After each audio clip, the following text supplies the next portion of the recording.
नमस्कार. बरेच वेळा पेशंट मला विचारतात किलेशन थेरपीमध्ये काय प्रिकॉशन्स घ्यायला पाहिजेत आणि ह्याचे काय साईड इफेक्ट्स होऊ शकतात. तर आपण बघूया की काय काळजी घेतली पाहिजे किलेशन थेरपी घेण्याची असेल किंवा तुम्ही घेत असाल त्यामध्ये. पहिलं तर जे किलेशनचे गाईडलाईन्स आहेत, जे तुमचे डॉक्टर, मेडिकल डॉक्टर जे तुमचे गाईडलाईन्स तुम्हाला सांगत आहेत, तुम्हाला प्रिकॉशन्स सांगत आहेत, डाएट, एक्सरसाइज, स्लीप, मेडिसिन किंवा इतरत्र, ते तुम्ही सगळे फॉलो केले पाहिजेत. म्हणजेच तुम्ही किलेशनच्या पहिल्या दिवसापासून आणि किलेशनच्या दिवशी काय डाएट घेतलं पाहिजे, म्हणजे सपक आहार घेतला पाहिजे. थोडक्यात काय एक्सरसाइज केली पाहिजे. हेवी एक्सरसाइजेस 2 दिवस टाळायचे. पूर्वीचा 1 दिवस, किलेशनचा दिवस आणि नेक्स्ट 1 दिवस. ज्यावेळेस तुम्ही किलेशन घेत असाल त्यावेळेस कंपल्सरी तुमची मॉनिटरिंग केली जात असते. काही जरी ॲबनॉर्मल सिम्पटम्स किंवा तुम्हाला त्रास होत असेल तर लगेच कळवायचा. जर आदल्या दिवशी तुम्हाला ताप, खोकला, व्हायरल इन्फेक्शन किंवा तुम्ही डायबेटिकची औषधं घ्यायला विसरला असाल, हायपरटेन्शनची औषधं घ्यायला विसरला असाल, तुम्ही बाहेर कुठे गेला असेल, खूप स्ट्रेस झाला असेल किंवा एखाद्या ताणतणावाच्या सिच्युएशनमध्ये तुम्ही असाल तर ते तसं लगेच तुमच्या डॉक्टरांना कळवायचे आहे. तुमचा ब्लड प्रेशर म्हणजे BP, शुगर व तुमचं रिनल फंक्शन कसं आहे ह्यावरच तुमचा किलेशनचा डोस ठरला जातो. तुम्ही त्या दिवशीच्या किलेशन सेटिंगसाठी किंवा सलाईनसाठी रेडी आहात की नाही हे तुमचा मेडिकल डॉक्टर किलेशन देणारा ठरवतो. किलेशन हे OTC नाही आहे, म्हणजे ओव्हर द काउंटर ड्रग नाही आहे. त्यामुळे ते तुम्ही स्वतः घेणं किंवा तुम्हाला स्वतः ते मिळणं फ्रॉम फार्मसी हे शक्य नाही आहे, किंवा तुम्ही ते घेऊन जाणं घरी सुद्धा शक्य नाही आहे.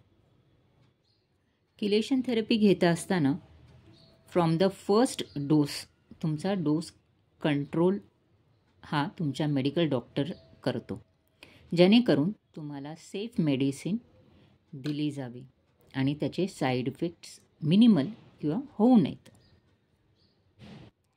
आणि मॅक्झिमम बेनिफिट्स तुम्हाला त्या डोसचा घेता यावा. जेणेकरून समजा काही पेशंट्समध्ये कॉन्ट्राइंडिकेशन्स असतील, जसं क्रिएटिनिन हाय असलेला पेशंट, युरिया हाय असलेला पेशंट, शुगर हाय असलेला पेशंट, हायपरटेन्सिव्ह किंवा एखाद्या मेंटल स्ट्रेसमध्ये असलेल्या पेशंटमध्ये किती डोस द्यावा, काय मॉनिटरिंग करावं व काय प्रिकॉशन्स सांगावे हा मेडिकल डॉक्टर तुमचा ठरवतो. आता मी तुम्हाला म्हटलं तसं आदल्या दिवशी, किलेशनच्या दिवशी आणि त्याच्या नेक्स्ट दिवशी तुम्हाला डाएट आहार सांगितला जातो, जो की अगदी सिंपल, फायबरयुक्त, इझिली पचेल असाच असतो. फॉलोअप प्रिकॉशन्स असे आहेत की जर तुम्हाला काही ॲबनॉर्मल सिम्पटम्स किंवा त्रास जाणवला तर लगेच तुम्ही तुमच्या डॉक्टरांना कळवायचे आहे. व किलेशनचा 1 दिवस अगोदर, किलेशनचा दिवस आणि त्याचा नेक्स्ट दिवस तुम्हाला आराम करायचा आहे. काही जड उचलायचं नाही किंवा काही ताणतणावाच्या सिच्युएशन्समध्ये तुम्ही जायचं नाही. You should have rest. आता लॅब टेस्ट किलेशनच्या पूर्व आणि किलेशन चालू असताना तुम्ही काय केले पाहिजेत. First is RFT, that is renal function test. तुमचं क्रिएटिनिन, ब्लड युरिया किती आहे हे समजून घेतलं पाहिजे, जेणेकरून किडनी फिल्ट्रेशन रेट किंवा किडनी फिल्ट्रेशनची ताकद आपल्याला कळते. नेक्स्ट इज LFT म्हणजे liver function test. Liver function test ह्या कारणाने की बाबा जे आपण मेडिसिन्स देतो हे बायपास होणार किंवा हे पास होणार आहेत लिव्हरमधनं, लिव्हर एन्झाईम्सच्या मधून. त्यामुळे लिव्हरची कंडिशन तुमची चांगली पाहिजे. Next is electrolytes. काही इलेक्ट्रोलाइट्स बॅलन्स तर नाही हे बघायला पाहिजे. सोडियम, पोटॅशियम, क्लोराइड्स किंवा त्यामुळे तर तुम्हाला त्रास नाही होते. नंतर CBC, एनिमियासाठी. जर तुम्हाला एनिमिया असेल तर विथ किलेशन तुम्हाला त्याप्रमाणे मेडिसिन्स द्यावे लागतील किंवा त्याप्रमाणे डाएट तुम्हाला सजेस्ट करायला लागेल. आता cardiac function test. Cardiac function टेस्टमध्ये basically ECG, CPKMB, 2D echo, angiography व इतरत्र आपले सपोर्टिव्ह लॅब्स, जेणेकरून आत्ताची तुमची कार्डियाक फंक्शन कशी आहे हे जाणून घेण्यासाठी.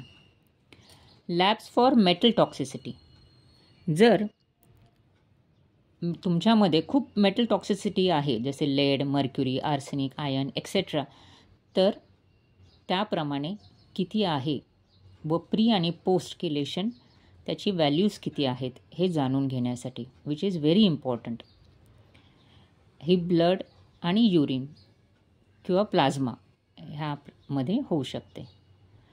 नंतर in all general health evaluation, म्हणजे तुमचा हाईट, वेट, तुमची general condition, head to toe general examination, काही इतरत्र त्रास आहे का, from headache to leg pain. आता पाहूया किलेशनचे साईड इफेक्ट्स. बरेच क्वेश्चन्स ह्यामध्ये असतात.